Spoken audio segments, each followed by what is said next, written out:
அனைவருக்கும் வணக்கம். என் லைஃப்பில் இந்த மாதிரி ஒரு பெயின்ஃபுல்லான ஒரு சுச்சுவேஷனை நான் ஃபேஸ் பண்ணதே கிடையாது. மனசு முழுக்க வலி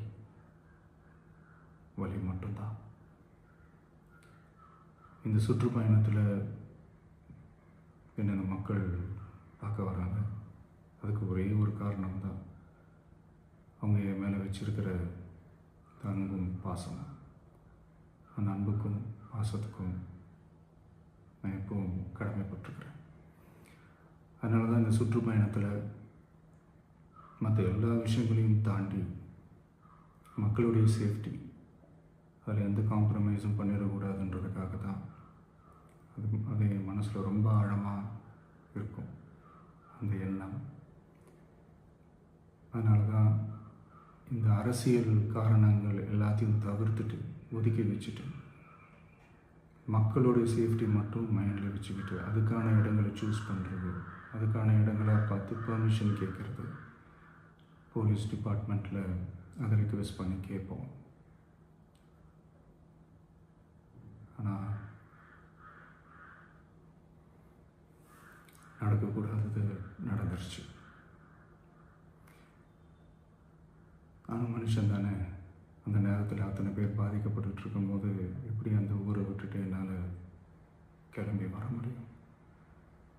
நான் திரும்ப அங்கே போகணும்னு இருந்துச்சுன்னா அதை ஒரு காரணம் காட்டி அங்கே வேறு சில பதட்டமான சுச்சுவேஷன்ஸ், வேறு சில அசம்பாவிதங்கள் அந்த மாதிரி எதுவும் நடந்துடக்கூடாதுன்றதுக்காக தான் நான் அவாய்ட் பண்ணேன்.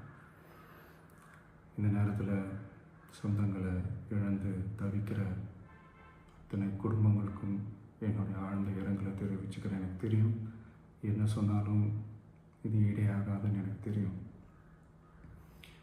ஹாஸ்பிட்டலில் ட்ரீட் பண்ணிகிட்ருக்கிற எல்லாருமே சீக்கிரமாக க்யூர் ஆகி வரணுன்றதை இந்த நேரத்தில் நான் வேண்டிக்கிறேன். கூடிய சீக்கிரமே உங்கள் எல்லாரையும் நான் சந்திக்கிறேன். இந்த நேரத்தில் எங்களுடைய வலிகளை, எங்களுடைய நிலைமையை புரிஞ்சுக்கிட்டு எங்களுக்காக பேசின அரசியல் கட்சிகளை சார்ந்த நண்பர்கள், தலைவர்கள் அனைவருக்கும் என்னுடைய நன்றியை தெரிவிச்சுக்கிறேன்.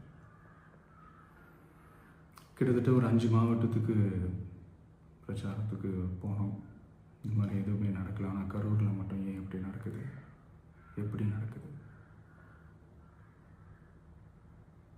மக்களுக்கு எல்லா உண்மையும் தெரியும்.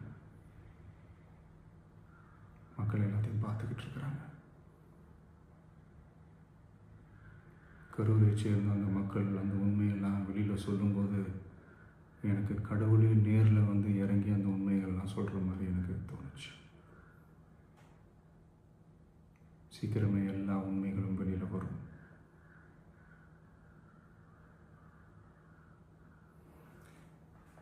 எங்களுக்கு தரப்பட்ட இடத்துல நாங்கள் போய் அந்த ஸ்பாட்டில் நின்று நாங்கள் பேசிட்டு வந்தோம். அதை தாண்டி எந்த தவறும் எங்கள் சைடில் நாங்கள் எதுவுமே செய்யலை. பட் இருந்தாலும் எங்கள் கட்சியை சேர்ந்த நிர்வாகிகள், தோழர்கள் மேலே எஃப்ஐஆர், அது மட்டும் இல்லை சோஷியல் மீடியாவை சேர்ந்த நண்பர்கள், தோழர்கள் அவங்க மேலே எஃப்ஐஆர்லாம் போட்டு இப்போ பிடிச்சிக்கிட்டு இருக்கிறாங்க.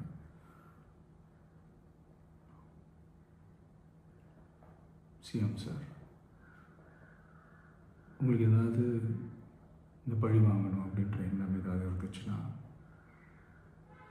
என்ன வேணாலும் பண்ணுங்க. அவங்க மேலே கை வைக்காதீங்க. நான் ஒன்று வீட்டில் இருப்பேன், இல்லை நான் ஆஃபீஸில் இருப்பேன். என்ன வேணாலும் செய்யுங்க.